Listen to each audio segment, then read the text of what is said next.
ঝকঝকে এসব ইলিশ যতটা শোভা ছড়াচ্ছে বাজারে, দাম শুনে ক্রেতার চোখ চড়ক গাছ। কারওয়ান বাজারে ৮০০ গ্রাম সাইজের প্রতি পিস ইলিশ বিক্রেতারা দাম হাঁকছেন ১৮০০ টাকা। তবে ছোট সাইজের ইলিশ কেজি বিক্রি হচ্ছে ১৪০০ টাকা, আর ১ কেজির বেশি ওজনের ইলিশ বিক্রি হচ্ছে ২২০০ টাকায়। নদীতে ইলিশের জাটকা ধরা নিষিদ্ধ, সে প্রভাব বাজারে, তাই দাম বেশি। ক্রেতারা বলছেন, রোজায় ইলিশের দাম সেই যে বেড়েছে তা আর নিয়ন্ত্রণে আসছে না। গত সপ্তাহ বৈশাখ আগে আসছিল, একটু দাম একটু কম ছিল, দেশে আসছিল মানুষ, বেশি না কম হয়েছে। ১ কেজি মাছ বেচছে ২০০০ টাকা, এই সপ্তাহে বেচছে ২২০০-২৩০০ টাকা।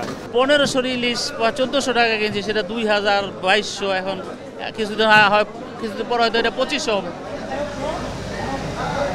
অন্য মাছের দামও বেড়েছে ৩০ থেকে ১০০ টাকা পর্যন্ত। প্রতি কেজি গলদা চিংড়ি বিক্রি হচ্ছে ৯৫০ থেকে ১১০০ টাকায়, রূপচাঁদা ৮০০ থেকে ১০০০, আর রুই ও কাতল ৩০০ থেকে ৩৫০, পাবদা ৪০০ থেকে ৪৫০, শিং মাছ বিক্রি হচ্ছে ৪৫০ টাকায়। কিছুটা নাগালের মধ্যে থাকলেও বেড়েছে পাঙ্গাস ও তেলাপিয়ার দাম। প্রতি কেজি পাঙ্গাস ১৯০ থেকে ২০০ ও আকারভেদে তেলাপিয়া কিনতে হচ্ছে ১৫০ থেকে ২৩০ টাকা দরে। ঈদের পর দাম বৃদ্ধিতে কিছুটা নাখোশ ক্রেতারা। বিক্রেতারা দিচ্ছেন সরবরাহের অজুহাত। এটা হচ্ছে গলদা চিংড়ি, এটা ৮০০ টাকা কেজি, এটা পড়বো ১০০০ টাকা কেজি, এটা ১১০০ টাকা কেজি, এটা কালকেও ১১০০ বেশি, আজকেও ১১০০। ৪০০ মাছ বেচতে আছে, দুদিন মাছ এগুলো পাওয়া যায় না, বনগুজোর মাছ বন্ধ। আর যেসব মাছগুলো আইতো এখন তো আওয়ার মাছ সব শেষ, আবার পানি হইলে ভরে মাছ। দাম তো সবগুলোর একটু বেশি দাম, এখন ঠিক এইটা কি ৭০০ টাকা করে কেজি কিনা যায়। রাজধানীর অন্যান্য বাজারেও কম বেশি একই চিত্র। বিক্রেতাদের ভাষ্য, দাম বেশি হওয়ায় বিক্রিও কিছুটা কম।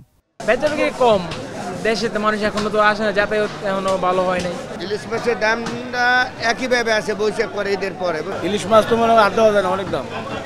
ইলিশ ১ কেজি সাইজের মাছ ২২০০ টাকা কেজি।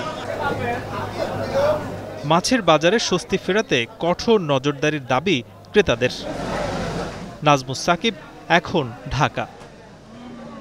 শিয়া বাটার, অ্যালোভেরা ও ভিটামিন ই সমৃদ্ধ লিলি বিউটি সোপ।